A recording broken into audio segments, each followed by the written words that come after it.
Welcome back to Red vs. Blue episode summaries. Today, I'll be doing episode 34, Aftermath Before Biology. The camera pans from the sky, to the cliffside, to outside a cave, to Doc, now inside the cave. Doc had managed to contact Vic, but all that was coming through was mumbled static, with the only identifiable words being Vic, calling Doc Dr. Dude, asking him what was going on and if he could hear him. Doc, still reeling and confused from being overtaken, responds to the question with his own question, also asking what had happened. Vic responds that that's what he wanted Doc to tell him, stating he was confused why they were talking about a hole in the wall one minute, but then the next minute he sounded like he needed a lozenge and threatened to eat his children, which he was pissed off by, comparing him to sounding like Grumps from Gert. Doc sincerely apologizes, in disbelief that he said that, explaining how something went wrong with his radio, and he heard weird beeping and honking.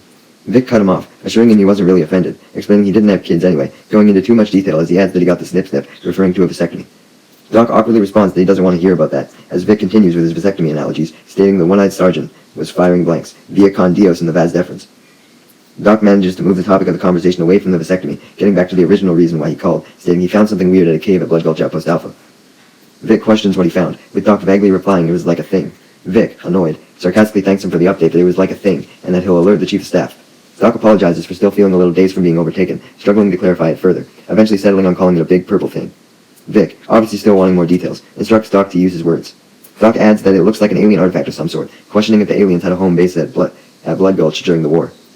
Vic, confused on how he's supposed to know that, jokingly remarks that he'll simply pull out his extraterrestrial travel guide for him and let him know, adding that he luckily found great alien bed and breakfast recipes inside he could share, but nothing about big purple things. Doc sighs, tired of Vic's sarcasm, and tells him not to worry about it, stating he'll figure it out himself as he hangs up, but not before Vic does suggest that it could be an alien vehicle.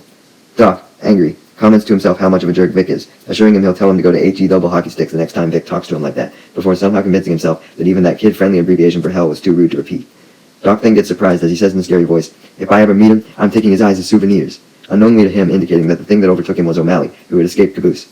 Assuming the scary voice was actually his own thoughts, Doc came to the conclusion that he was really stressed out, and began to do some yoga to calm down.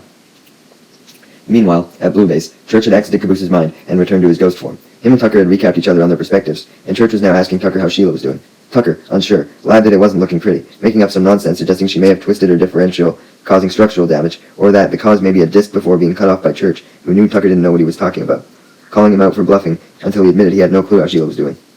Church then questioned Tucker if there was any sign of Tex, with Tucker confirming not, questioning if it was unusual for her to suddenly disappear.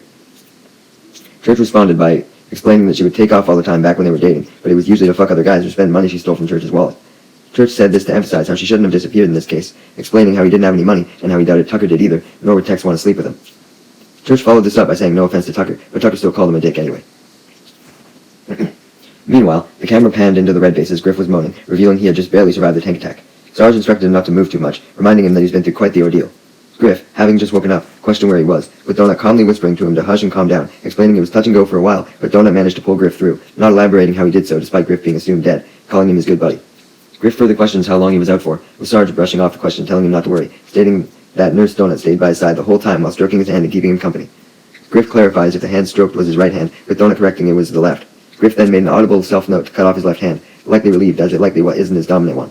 Sarge then clarifies to Griff that Donut didn't really stroke Griff's left hand, to Griff's confusion. Sarge then explains that in order for Griff to survive, he had to replace certain body parts that were severely damaged from the tank, along with some from Griff's apparent lifetime diet of hoo-hoos and bacon-flavored marshmallows, indicating his stomach and insides had to have been searched during the process.